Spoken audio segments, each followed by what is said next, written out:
きっとデク君本来の力を発揮できると思う。僕の理解します。警備警備マシンがこの島にいる善良な人々に牙を向くことに、警備システムは俺たちが掌握した。反抗しようなどと思うな。ようやくにやけ面が取れたか。さらばだオールマイト。デトロイト。オールマイト。落ちた。Waduh, kenapa tuh? Kalian bisa lihat kan serunya serangan kombinasi antara dua pemilik One for All beda generasi itu? Pastinya kalian penasaran dong, penjahat macam apa yang harus dihadapi All Might dan Midoriya sampai harus melakukan serangan gabungan seperti itu? Nah, sesuai judul videonya, kali ini kita akan membahas alur cerita Boku no Hero Academia, tapi bukan di cerita utamanya, melainkan membahas alur cerita movie pertama BNHA yang berjudul Futari no Hero atau To Hero. Sebelumnya Ginosis jelasin dulu nih, sebelum merilis movie ini, studio membuat OVA berjudul All Might The Rising yang juga sudah kita bahas pada part sebelumnya, yang intinya movie ini akan menceritakan kisah-kisah seru All Might saat masih muda dan berkuliah di Amerika, serta pertemuan All Might dengan sahabat baiknya yang bernama David Shield.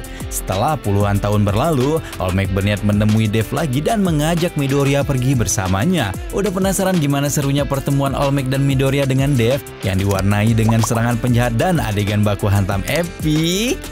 Tanpa babi bu lagi, langsung aja kita bahas.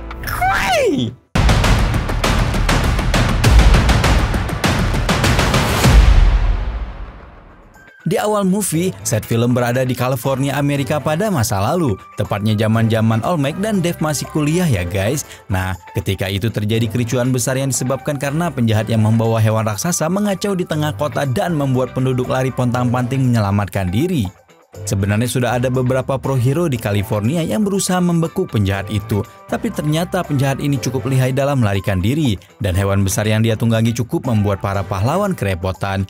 Di tengah-tengah kekacauan dan kericuan itulah All Might muda datang dan menyelamatkan warga kota yang terancam nyawanya karena serangan Valiant. Oh, 大丈夫。なぜって？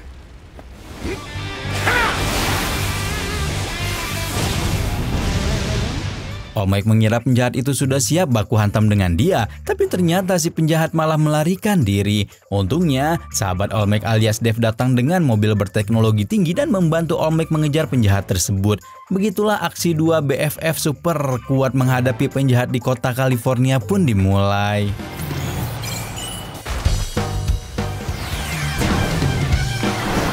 Sono tsumori da, Dave!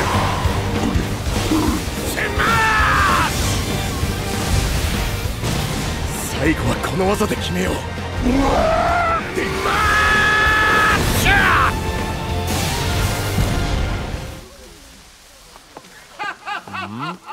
Nah, bayangan masa lalu itu ternyata adalah mimpi All Might yang sedang dalam perjalanan menuju Iceland, sebuah pulau bergerak super canggih yang juga menjadi tempat tinggal ribuan ilmuwan hebat yang bertugas meneliti Quick serta membantu pengembangan alat-alat pendukung untuk para pahlawan. Dalam waktu dekat akan ada pesta penyambutan di Island, dan All Might mendapat undangan untuk menghadiri acara tersebut. Karena dalam undangan dituliskan bahwa tamu boleh mengajak satu orang, maka All Might mengajak Midoriya pergi bersamanya agar All Might bisa memperkenalkan pewarisnya itu kepada Dave. Niatnya All Might ingin langsung membawa Midoriya bertemu Dave, tapi ternyata begitu sampai di Island, All Might langsung diserbu kerumunan yang sangat senang bisa melihat penampakan pahlawan terkuat di dunia secara langsung. Setelah meloloskan diri dari kerumunan, All Might dan Midoriya bertemu dengan Melissa Shield yang merupakan putri Dave. Melissa juga yang telah memberikan undangan kepada All Might untuk mengunjukkan Dave yang sudah sangat merindukan sahabatnya.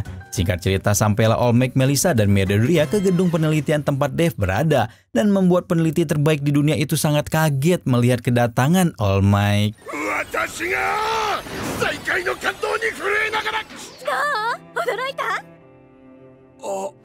Dave termasuk jajaran orang kepercayaan All Might di luar guru Yue dan Pro Hero yang juga mengetahui rahasia tubuh kurus All Might. Jadi Dave melakukan beberapa pemeriksaan fisik pada All Might dan betapa kagetnya ilmuwan itu melihat kondisi fisik All Might yang menurun sangat drastis. Sebenarnya hal ini disebabkan karena All Might telah mewariskan One for All kepada Midoriya. Namun karena All Might tidak menceritakan masalah One for All kepada Dev, All Might hanya berusaha menenangkan sahabatnya dan berkata bahwa dirinya masih bisa menjadi All Might beberapa jam sehari dan masih banyak juga pro hero lain yang kompeten untuk melindungi dunia. 君がアメリカに残ってくれればと何度思ったことか。私は平和の象徴を降りるつもりはないよ。優秀なプロヒーローたちがいるし、君のようにサポートしてくれる方たち。 Sudah cukup beristirahat di laboratorium Dev, All Might pamit dan bersiap-siap menghadiri pesta penyambutan nanti malam. Pertemuan dengan All Might kali ini sebenarnya tidak terlalu membuat Dev bahagia, karena dia tahu waktu All Might menjadi simbol perdamaian tidak lama lagi. Sementara All Might menghabiskan waktu dengan Dev, Melissa mengajak Midoriya berjalan-jalan di sekitar island. Melissa mengajak Midoriya berkunjung ke lab pribadinya dan memberikan sebuah gelang bernama Full Gold Land pada Midoriya.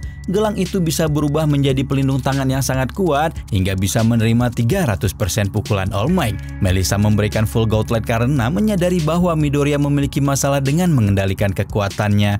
Dengan gelang tersebut, Melissa yakin Midoriya bisa menggunakan kekuatannya dengan lebih bebas tanpa takut terluka.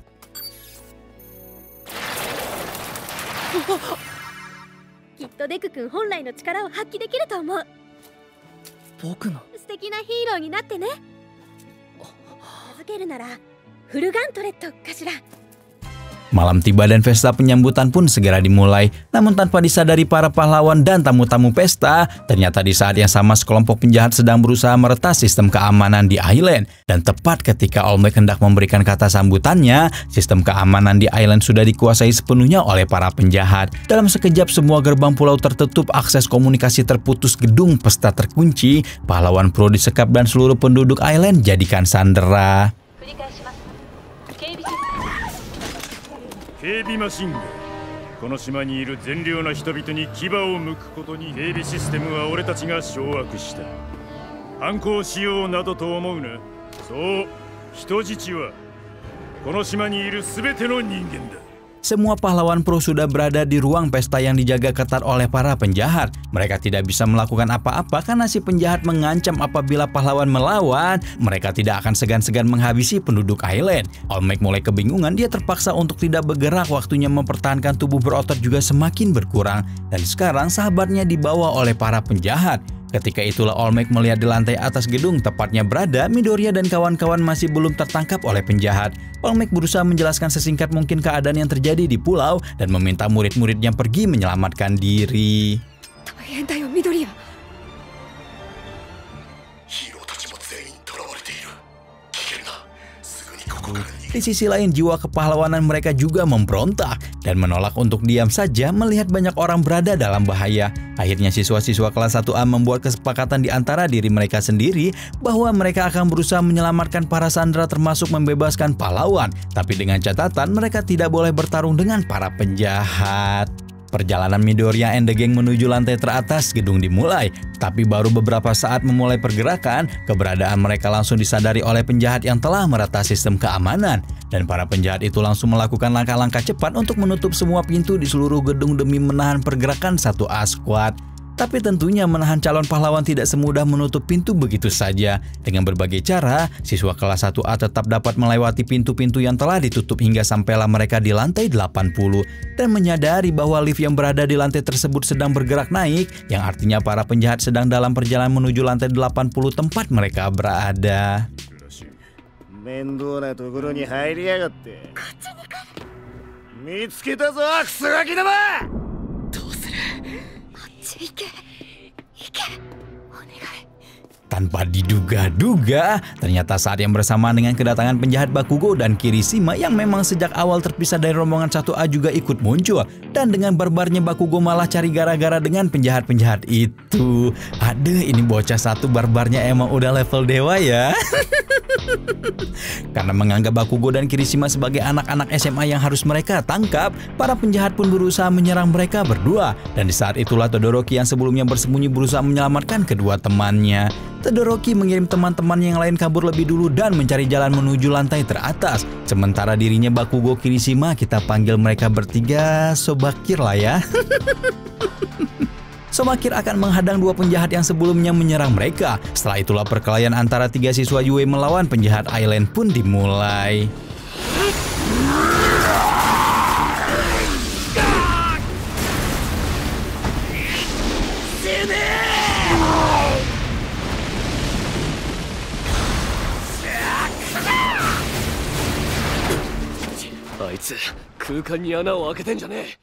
Awalnya Sobakir merasa sulit menghadapi dua penjahat yang cukup kuat itu, apalagi Kirishima juga dihempaskan entah kemana dan tidak bisa bergerak. Namun dengan kecerdasan Bakugo dan kerjasama antara dua siswa paling kuat di kelas 1A tersebut, dua musuh yang menghadang mereka pun berhasil dikalahkan.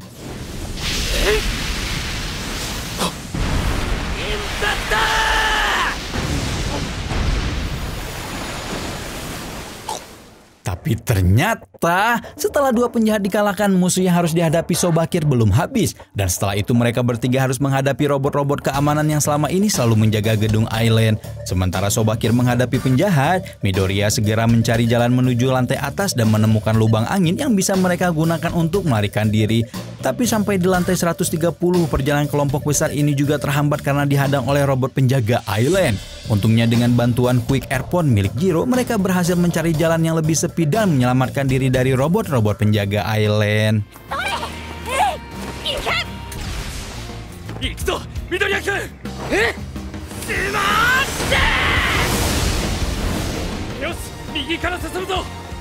Melissa mengarahkan dua murid Yue yang tersisa ke ruangan sistem pembangkit tenaga angin untuk menghindari robot keamanan Island. Tapi tidak sesuai perkiraan Melissa, ternyata robot-robot merah itu mengikuti mereka sampai ruang pembangkit dan membuat ketiganya mulai keringat dingin menyadari opsi melarikan diri semakin terbatas. Ketika itulah Uraraka mengorbankan dirinya untuk menahan robot keamanan, sementara menerbangkan Midoriya dan Melissa menuju puncak pembangkit untuk menyelamatkan diri. Tapi tiba-tiba...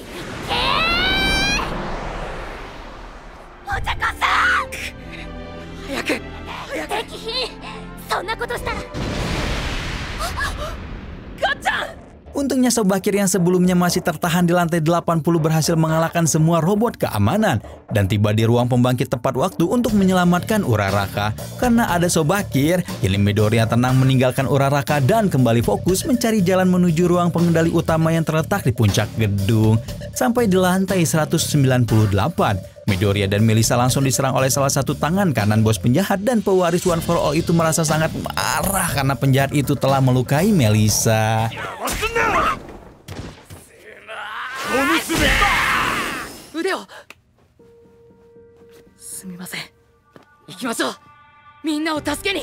Setelah menghadapi beberapa penjahat dan ratusan robot penjaga, akhirnya Midoriya dan Melissa sampai di ruang penyimpanan, di mana mereka melihat Dev sedang berkonsentrasi membuka sistem keamanan sebuah brankas dan mengeluarkan sebuah kotak dari brankas dengan bahagia. Barulah Melissa dan Midoriya tahu bahwa penyerangan Valiant di gedung Island yang telah membuat banyak orang ketakutan adalah perbuatan ayahnya sendiri.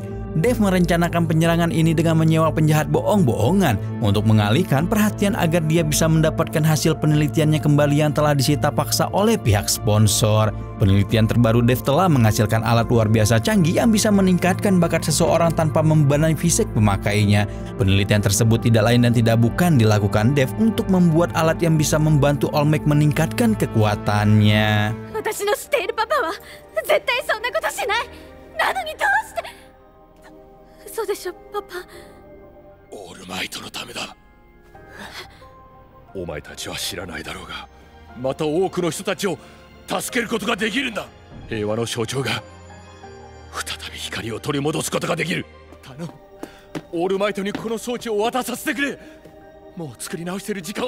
Tapi hal buruknya adalah apa yang terjadi berbeda dengan apa yang direncanakan oleh Dev, karena penjahat yang dia kira hanyalah bohong-bohongan ternyata adalah penjahat sungguhan yang disewa oleh Sam yang telah melukai banyak murid kesayangan sahabatnya. Penjahat itu pada akhirnya juga membunuh Sam dan membawa pergi hasil penelitian Dev. Tidak hanya selesai sampai di situ, penjahat itu juga melukai Dev dan berusaha menyingkirkan semua orang yang berhubungan dengan Dev termasuk Melissa.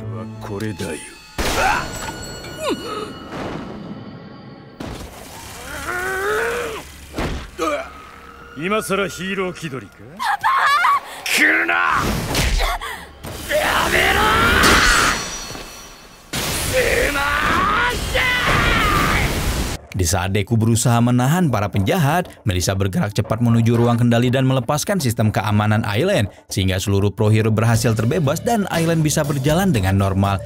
Melissa berhasil melaksanakan tugas, tapi di sisi lain justru Midoriya yang gagal mengejar si penjahat yang telah membawa pergi Dev bersama hasil penelitiannya. Ketika itulah sang simbol perdamaian muncul di saat yang tepat dan menyelamatkan sahabatnya.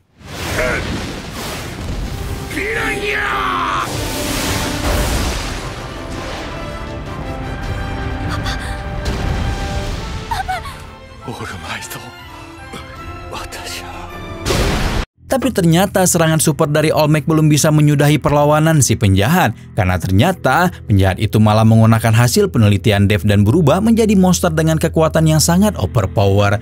Karena kekuatan hasil penelitian Dev yang sangat hebat itu, si penjahat bisa meningkatkan kekuatannya berkali-kali lipat dan berhasil membuat sang pahlawan terkuat babak belur.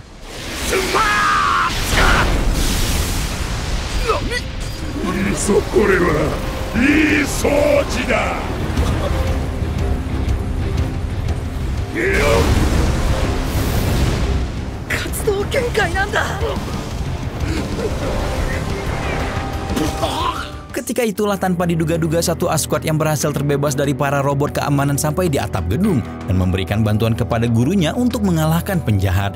Namun bantuan itu tetap tidak bisa memberikan banyak perubahan atas pertarungan All Might dan penjahat. All Might semakin dan semakin terpepet, apalagi kondisi tubuhnya semakin menurun dan waktunya hampir habis. Ketika itulah Midoriya berlari sekuat tenaga dan melayangkan pukulan terbaiknya untuk menyelamatkan All Might.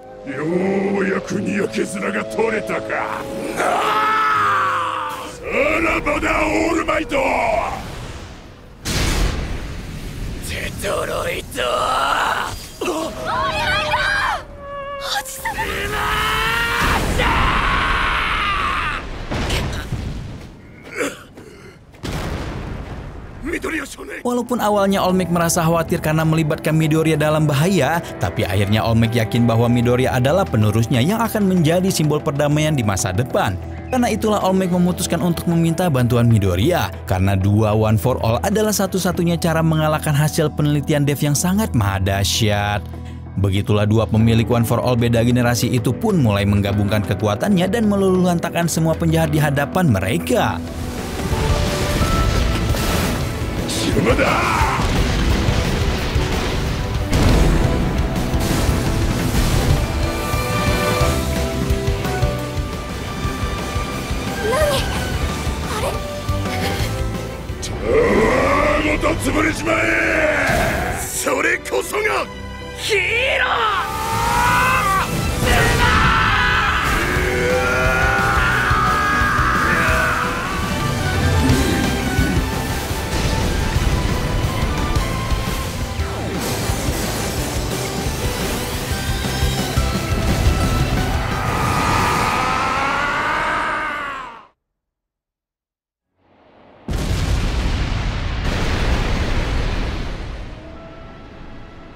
Setelah penjahat berhasil dikalahkan, All Might berusaha ngobrol heart to heart dengan Dev. All Might sadar kondisinya yang terus memburuk telah membuat Dev sangat khawatir. Tapi All Might juga ingin Dev melihat bahwa masih ada banyak calon-calon pahlawan yang terus berkembang. Dan suatu saat di masa depan nanti anak-anak muda itulah yang akan menggantikan mereka melindungi dunia.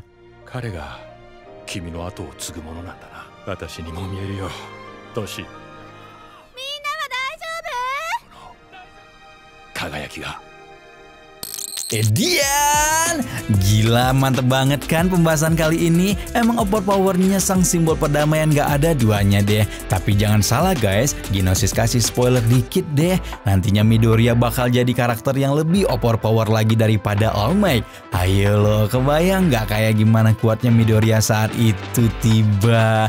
Jadi pokoknya jangan bosan-bosan deh pantengin Ginosis, karena kita akan lihat bareng-bareng gimana perjalanan Midoriya menjadi pahlawan paling se-overpower se-BNH Raya. Video kali ini sampai di sini dulu dan sampai jumpa di video selanjutnya. Bye bye.